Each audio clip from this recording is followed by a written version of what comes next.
दोस्तों सबसे पहले तो आप लोग स्क्रीन पर नजर आने वाली इन मोहतरमा से मिलिए। इनका नाम है मरवा सफा कोकचे और ये इस वक्त तुर्की की सबसे काबिल और सबसे पढ़ी लिखी महिलाओं में से एक महिला हैं। आज के दौर में तो इनकी उम्र 50 साल से भी ज्यादा हो चुकी है, मगर ये बात है सन 1999 के करीब की कि जब इनकी उम्र 25 से 30 साल के बीच ही हुआ करती थी। 1999 को भी जानने से पहले जरा थोड़ा सा और पीछे चल लेते हैं। इनकी पैदाइश यानी कि इनका जन्म सन 1968 में तुर्की के ही एक शहर में हुआ था। ये दरअसल उस दौर के तुर्की में पैदा हुई थी कि जब तुर्की पूरी दुनिया में अपने सेकुलरिज्म को लेकर काफी मशहूर था। वो सेकुलर तो था ही, मगर इस लेवल का सेकुलर था कि शायद दुनिया में किसी और देश में इस लेवल का सेकुलरिज्म देखने को नहीं मिला करता था। यानी सेकुलरिज्म को मेंटेन रखने के लिए उस इस्लाम धर्म से रिलेटेड ज्यादातर चीजों को ही बैन कर दिया जाता था कि जिस इस्लाम धर्म को तुर्की देश की 95% से भी ज्यादा आबादी फॉलो किया करती थी। फिलहाल दोस्तों दूसरी तरफ जो मरवा सफा थी वो पैदा तो भले ही एक सेकुलर देश में हुई थी, मगर उनकी जो फैमिली थी वो हद से ज्यादा रिलीजियस यानी कि दीनदार हुआ करती थी। उनके फादर खुद तो हाफिज थे ही, साथ ही साथ उन्होंने अपनी बेटी यानी कि मरवा को भी हाफिजा बनाया था। हाफिज के बारे में मैं आप लोगों को बताता चलूं कि दरअसल ये एक अरबिक वर्ड है जिसका मतलब होता है याद करने वाला। मुसलमानों में आमतौर पर यह टर्मिनोलॉजी यानी कि ये वर्ड उस इंसान के लिए यूज किया जाता है कि जो इंसान इस्लाम धर्म की सबसे पवित्र यानी कि सबसे मुकद्दस किताब कुरान को मेमोराइज कर लेता है, यानी पूरी तरह से याद कर लेता है। अगर ये काम कोई मेल करता है यानी कि आदमी करता है तो उसको हाफिज कहा जाता है, और अगर यही काम कोई फीमेल यानी कि औरत कर लेती है तो उसको हाफिजा कहा जाता है। दीनी तालीम के साथ साथ मरवा सफा ने दुनियावी एजुकेशन में भी खूब झंडे गाड़े। उन्होंने न सिर्फ मास्टर अमेरिका की सबसे मशहूर यूनिवर्सिटीज में से एक यूनिवर्सिटी हार्वर्ड से की, इसके अलावा पीएचडी भी अमेरिका की ही एक हिस्टोरिकल और बहुत ज्यादा नामचीन यूनिवर्सिटी से कंप्लीट की। इतना पढ़ने लिखने और काबिल बनने का ही नतीजा था कि उनको कामयाबी भी बहुत जल्द मिल गई। बहुत कम उम्र में वो टर्की की पॉलिटिक्स में एंटर हुई और फिर बहुत कम उम्र में ही यानी 1999 में उनको टर्की की पार्लियामेंट में पहुंचने का भी मौका मिल गया। लोगों ने भरपूर सपोर्ट किया, खुलकर वोट किया और वो जीतने में कामयाब हो गई। फिलहाल जीतने के बाद अब वो दिन भी आ गया कि जिस दिन वो पहली बार टर्किश पार्लियामेंट में दाखिल हुई, इस इरादे के साथ कि वो पूरे ही तुर्की में जितने नेता जीते हैं उन सब के साथ ओथ यानी कि शपथ लेंगी। दरअसल दोस्तों आपको बताता चलूं कि जैसा कि हमारे देश भारत में भी और दुनिया के सभी देशों में होता है कि जब सांसद जीतते हैं या फिर विधायक या इस तरह की दूसरी पोजीशन पर जब लोग जीतते हैं तो अपना कार्यकाल यानी कि अपना टाइम शुरू करने से पहले उनको शपथ लेना होती है।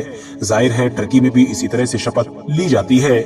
मरवा सफा उस दिन बेइंतहा खुश थी और खुशी की बात भी थी क्योंकि उन्होंने बचपन से लेकर अब तक जो मेहनत की थी और जो स्ट्रगल किया था वो दिन उस सब स्ट्रगल का फल देने वाला था। ये उनकी जिंदगी का अभी तक का सबसे खुशी देने वाला पल था। मगर दोस्तों फिर अचानक से उस पार्लियामेंट के अंदर कुछ ऐसा हुआ कि जिसने सब कुछ बदल कर रख दिया।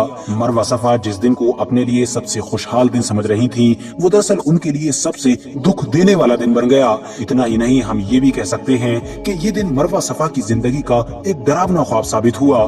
दरअसल दोस्तों हुआ ये कि जब दूसरे नेताओं की तरह मरवा सफा भी ओथ यानी कि शपथ लेने के लिए खड़ी हुई तो पूरे पार्लियामेंट में गदर मचने लगा और उनको अचानक से शपथ लेने से रोक दिया गया। रोकने की वजह कुछ और नहीं बल्कि वो स्कार्फ था कि जो उन्होंने अपने सर पर बांध रखा था। याद रहे दोस्तों ये वो दौर था कि जब टर्की में इस्लाम से जुड़ी हुई बहुत सारी चीजों के साथ साथ हिजाब पर भी बैन लगा हुआ था। इसीलिए पार्लियामेंट में बैठे हुए लॉ मेकर इस बात पर अड़े हुए थे कि अगर आपको शपथ लेना है तो आपको ये हिजाब उतारना ही होगा। बार बार डिमांड करने पर भी मरवा सफा ने ऐसा करने से क्लियर मना कर दिया।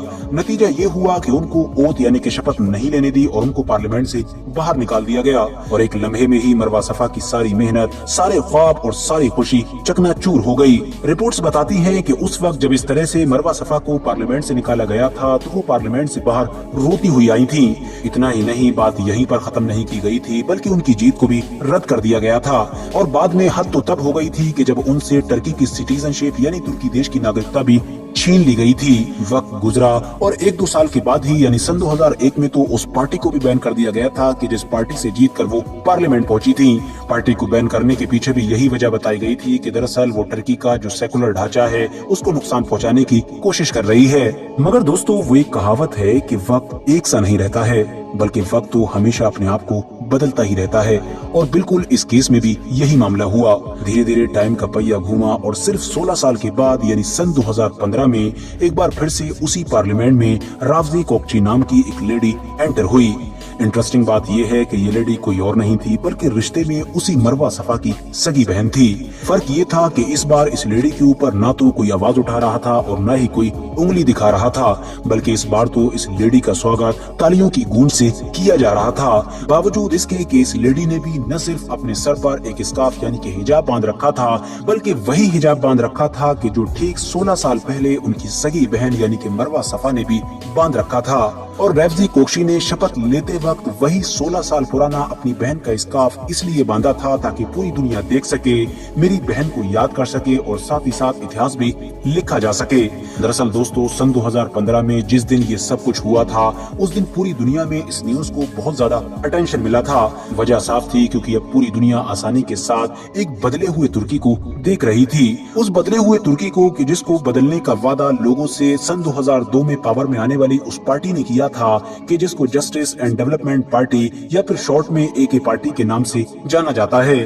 दरअसल ये टर्की की वही पार्टी है कि जिसके मुखिया और जिसके फाउंडर खुद रजब तैयब अर्दोगान हैं। 2002 में हिजाब पर से बैन हटाने का वादा करने वाले रजब तैयब अर्दोगान अपने इस वादे को सन 2013 में पूरा कर सके थे और इसीलिए सन 2015 में रेवजी कोकशी यानी कि मरवा सफा की बहन पार्लियामेंट के अंदर स्कार्फ के साथ ओथ यानी कि शपथ लेने में कामयाब हो पाई थी। फिलहाल दोस्तों, आज की अपनी वीडियो को हम यहीं पर खत्म करते हैं। मुझे उम्मीद है कि आज की वीडियो आप लोगों को बहुत ज्यादा पसंद आई होगी। वीडियो पसंद आने पर न सिर्फ वीडियो को लाइक करें बल्कि अपने फ्रेंड्स के साथ भी जरूर शेयर करें और इसी तरह की नॉलेजेबल और हिस्टोरिकल वीडियोस हमेशा देखने के लिए हमारे इस चैनल को सब्सक्राइब करने के साथ साथ बेल आइकन को भी जरूर प्रेस करें।